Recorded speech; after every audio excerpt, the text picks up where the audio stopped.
আসসালামু আলাইকুম। শিখি শিখাই চ্যানেলে আপনাদের আরেকবার স্বাগতম। আজকের এই টিউটোরিয়ালে আমি দেখাবো কিভাবে একটা ছবির কোয়ালিটি নষ্ট না করে রিসাইজ করা যায়, অর্থাৎ বড় ছোট করা যায়। তো চলুন দেখে নেওয়া যাক। এক্ষেত্রে আপনি ফাইলে গিয়ে ওপেনে ক্লিক করবেন না, আপনার ফোল্ডার থেকে ছবিটাকে টেনে এই ফটোশপে নিয়ে আসবেন।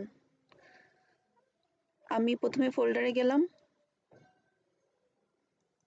এবার এখান থেকে আমি সাপোজ এই ছবিটা রিসাইজ করব। এই ছবিটার বর্তমান সাইজ দেখে নেই। এটা হচ্ছে 2048 গুণ 2048 আর সাইজ হচ্ছে 2.66 MB। তো এটাকে আমি টেনে ফটোশপে এনে ছেড়ে দিব।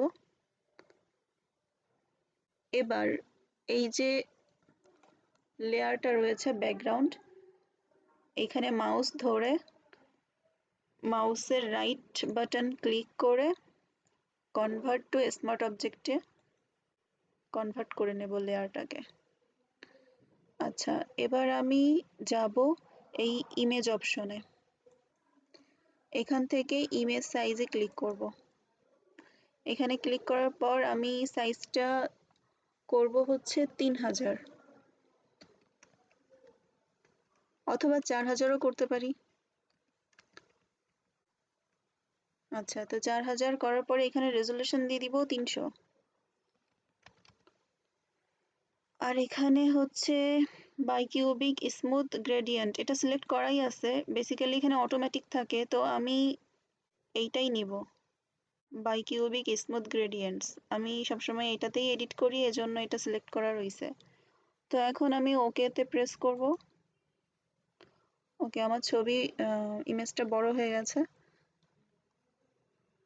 কন্ট্রোল চেপে মাইনাস ক্লিক করলে এটা জুম আউট হবে। আচ্ছা, এবার আমি এটাকে সেভ করব। তাহলে ফাইলে গিয়ে সেভে ক্লিক করব। এখানে জেপিইজি সিলেক্ট করলাম, তারপর সেভ। হ্যাঁ, আমি এটাকে রিপ্লেস করব, তো ইয়েস। দেন এখানে কোয়ালিটি 1 রাখা যাবে না, এখানে ম্যাক্সিমাম কোয়ালিটি হচ্ছে,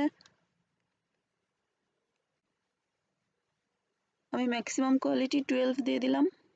আর এই ক্ষেত্রে ছবির সাইজ হবে হচ্ছে 13.2 MB।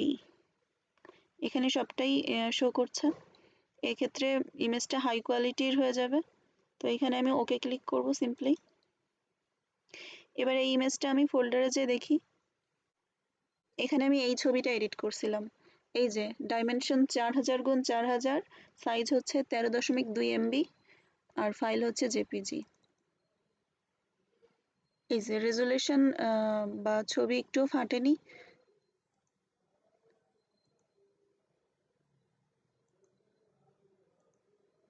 এই যে ছবির কোয়ালিটি ঠিকঠাক আছে, যেমনটা 2048 গুণ 2048 থাকতে ছিল ঠিক তেমনই রয়েছে, কোয়ালিটি একটুও নষ্ট হয়নি। তো এই সিস্টেমে আপনি যদি ছবি এডিট করেন তাহলে আপনার ছবির কোয়ালিটি ঠিক থাকবে, ইভেন হাই কোয়ালিটিতে কনভার্ট হয়ে যাবে। আপনারাও ফটোশপ সিসিতে এইভাবে এডিট করার চেষ্টা করুন। আর এটা তেমন কঠিন কোনো কাজ না, অনেক সহজ। ধন্যবাদ সাথে থাকার জন্য। আশা করি নেক্সট ভিডিওগুলোতেও আপনাদের সাথে পাবো। ভালো থাকবেন। আল্লাহ হাফেজ।